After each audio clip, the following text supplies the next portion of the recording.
Hey there, welcome to today's episode. I want to cook up a beat on this MPC Live. Let's start with some drums, and I just want to do something quick and easy. So we're going to start by browsing. Go to drums, let's find a break. I like that one. It's called Beauty number 5. We're going to load that into our first pad. I do like that you have this sample view on the main page now. It's kind of cool to be able to see your samples here. And what we need to do is work out the BPM because it doesn't tell us what the BPM is for this particular loop. So I'm going to use tap tempo to hopefully get us in the right ballpark. Saying roughly 67 BPM. I'm going to use shift and I'm going to take that down to an exact number because it's given us a point because of course I was using my finger there to dial it in. I want to record that now. Timing correction, 1/16 note is good as long as the timing correction is on because it's a loop. I want it snapped to the beginning. So we'll do record and play start.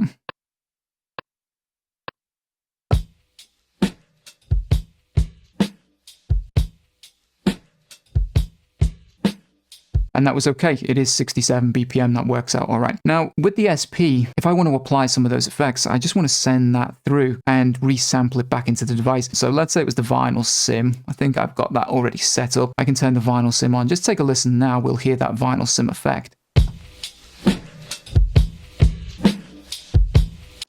Gives it that like raw gritty edge. Of course you can dial in the parameters for it. Now that's one thing, being able to just send it through and turn that effect on, but I want to bake that into the project. I want that here all the time. So what I'm going to do is I'm just going to go to sampling and I'm going to make sure my input is set to 1 and 2. I'm not going to turn the monitoring off though because that's going to create a feedback loop and it's going to sound awful. So we're going to leave it like that because I'm still auditioning the sound through the USB-C cable so I can still hear it. You guys can hear it. I've got the threshold up a little bit because you'll notice when you've got the vinyl sim on, it's putting this vinyl noise in, so we've already got some samples playing. I don't want it to trigger the recording though straight away, so I've upped the threshold, the recording threshold, using this slider here, and I'm going to press ARM to record. That means it'll wait for us, so we don't have a bunch of dead space to chop off at the beginning.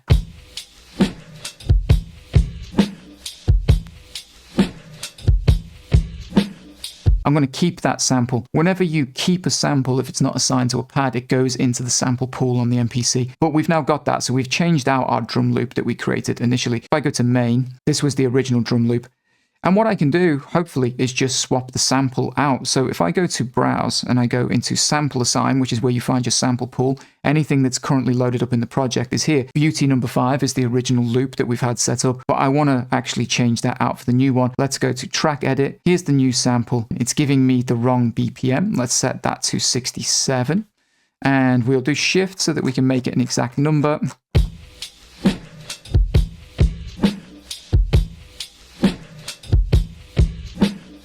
And you can see it's only playing for 1 bar. I actually recorded 2 bars because I want to extend this out anyway. You can just change the bar length here and that should be fine. So we've stepped up to 2 bars and we've added the effects from the SP404 Mark II. Now we can add a new track. Let's do a key group. We'll create something ourselves. I wasn't sure whether to use a sample, but I want to try out the new key groups because the key groups are kind of on steroids since the new update. So if we go to sample assign, I'm looking for a sample to put into this key group. We use the browse button. So let's say it was like a mallet or a bell sound that we wanted. Say like this, good vibes mallet. That's the one that I want. If I go to browse and then we go to sample assign, make sure the pad is selected here and you can double click on a sample to load it to a pad. But we've loaded that sample in now. Sounds pretty weird at the moment. So we need to go to the track edit where we can adjust some things. The first thing I'm going to adjust is the attack and envelopes. So we're going to adjust the release because that way you can do a short note by just hitting the pad quite short. Or if you hold the pad longer, you can get the full sample. We're also high up in terms of the octaves. You use your banks to change the octaves. So we've created an instrument really simple. I'm going to go to effects and we're going to insert an effect in here. I'm going to put a little delay in. I'm going to use the air diff delay just to give it a little bit more life. I think for now that's probably where we'll leave it. Let's see if we can noodle out some kind of melody.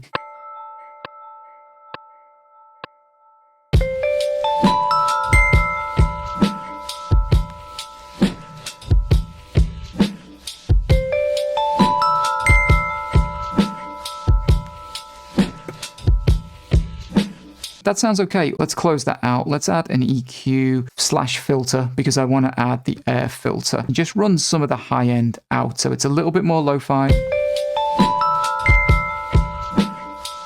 just fits in better because the drums are quite lo-fi. But we can add a new track. So we'll add a new track and we're going to add another key group because I'm just going to keep building on this using my own sounds. Again, I'm going to hit the browse button. Let's see what else is in C notes because I know I've got a bunch of stuff in here. Let's see what ambience is.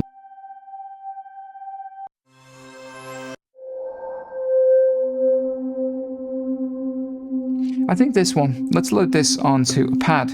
We're going to change the track edit again, and we're going to do the same thing we did before. We're just going to increase the release. Now, I don't think I particularly want this to overlap as a sample either, because if you have the polyphony set, so it's polyphonic, obviously it's going to start stacking that sample every time it plays around. I think with something like this one, though, I might put it into monophonic on the global level. What we might need to do is increase our loop length. Let's turn that into 4 bars by doing the pencil icon.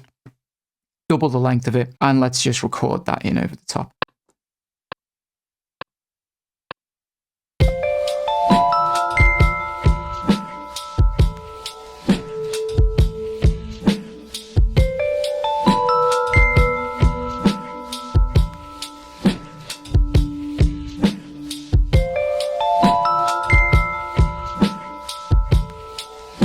Good enough. Let's add another track and another key group.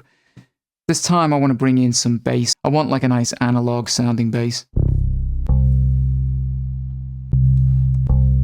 I like the sound of this golden bass, so let's go back to Browse, Sample Assign, and we'll find the golden bass, double click, and that has loaded it up. We need to go to Track Edit and do the same things again. Amp envelope, I'm going to increase that.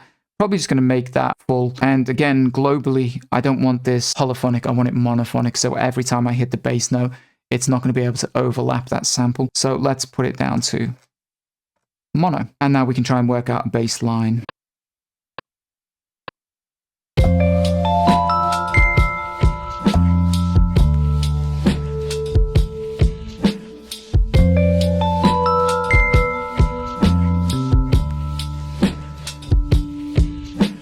Kind of like that idea, but this note, that should be a slightly different note. We've created MIDI information, so if we go to main, in here, it's not set as one of my shortcuts, but we've got our grid view. We can see that note. So if we zoom in, I want something slightly lower down. I think it's a little bit high. Let's come down again.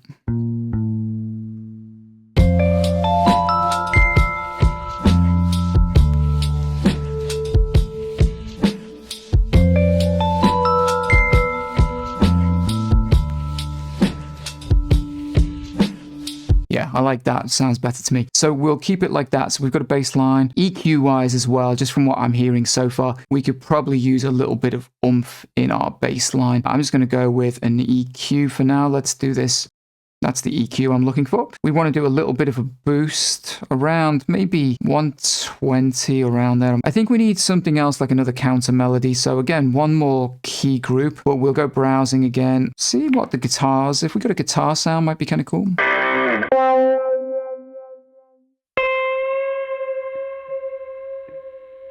Got this wavy one that's kind of fun. Browse, sample assign, and set up our wavy guitar. Go to our track, exactly the same. Release. And with this one, I don't mind it overlapping, so we'll keep this polyphonic. What I want to do is quickly come into the timing correction and turn timing correction off for this.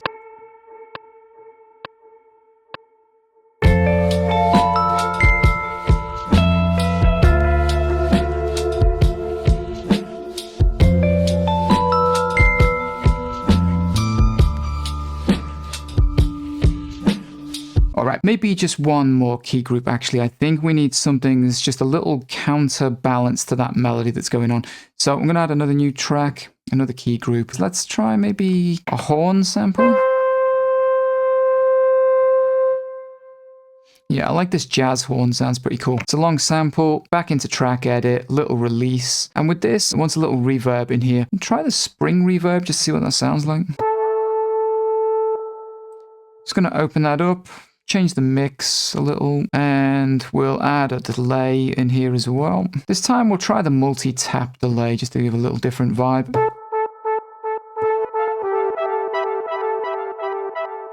Yeah, it could be something we can use there.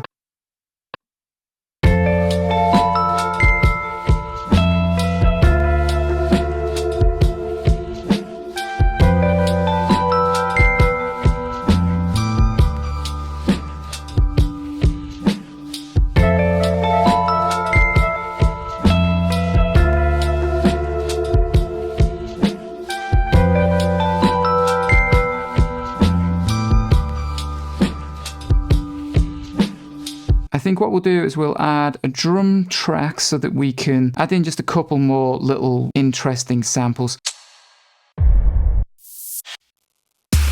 An impact or like a crash, something like that.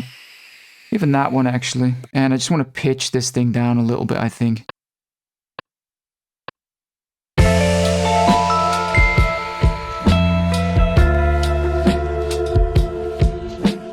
I only want it to be subtle in the background. Again, back to browsing so we can find a couple of other things. I want something a little bit later on. Maybe a Beat Butcher one.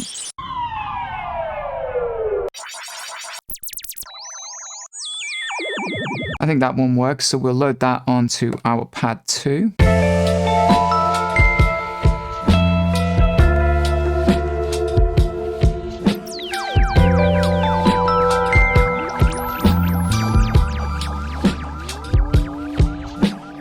Okay, I think that's going to do us for today's episode. I just wanted to cook something up. I'm going to sign off by just playing the beat out, and I'll see you guys in the next episode. Take care.